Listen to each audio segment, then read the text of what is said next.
Alright, going to do my performance testing here on the Inokim Lite 2.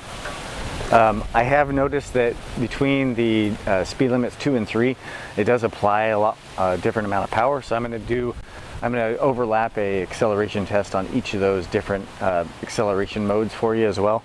But just so you how this thing performs. From my initial riding around, I feel like it's a 36 volt scooter. It feels a little spunkier than most 36 volt scooters. Definitely not a 48 volt scooter. It's kind of a gradual build of acceleration. Still feels pretty dang good, but we'll let you know how that all pans out. This data will be back at electronsurfer.com for you to look at tabular format versus other, and you can sort it versus other scooters and all that kind of stuff, helping you out. Acceleration number one. What I realized with this scooter, pretty easy to just hold down the accelerator. I like this style for quick takeoff. So as soon as you meet that requirement, it will start going. 3, 2, 1.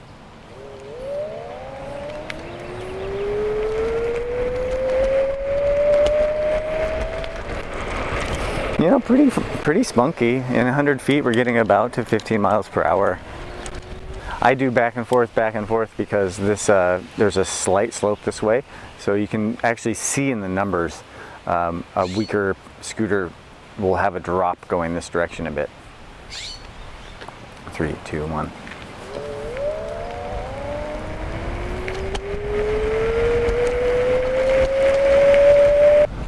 Such a nimble scooter though, it's really easy to turn at a really tight space.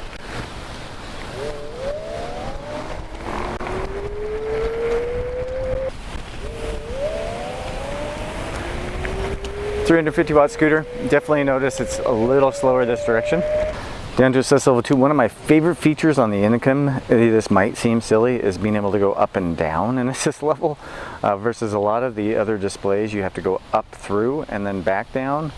I just find this a little simpler to use because you can't go up past 3. So if you know you're 3, it just works good for me.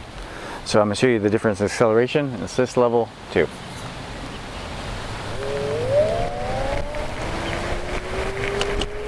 So it kind of feels like the acceleration from like maybe the first quarter of that distance is very similar, but the last quarter much slower.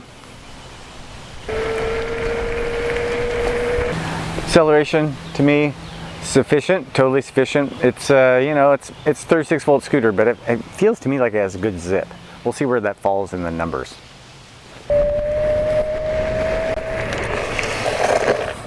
Ooh.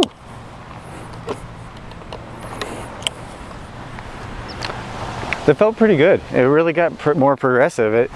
The drum brakes make it a lot easier to not skid.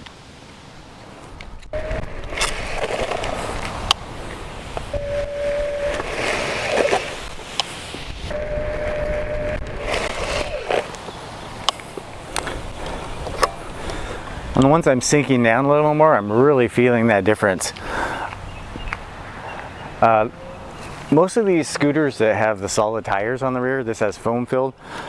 I'm noticing this does not skid nearly as much. The braking is much more consistent having this foam filled tire. So I'm really liking this option. I kind of wish they had filled both of them with foam. I mean, that's 9.5 feet from 15 miles per hour. It's pretty good. So Inokim Lite 2 for my performance, my feel, what I think. Acceleration, I find it totally sufficient, but it isn't super fast. It's 36 volts, but in the highest assist mode, it does do pretty good, but versus assist level 2, it's a little slower. Braking real good though. I didn't actually expect it to be that good after I was riding it around.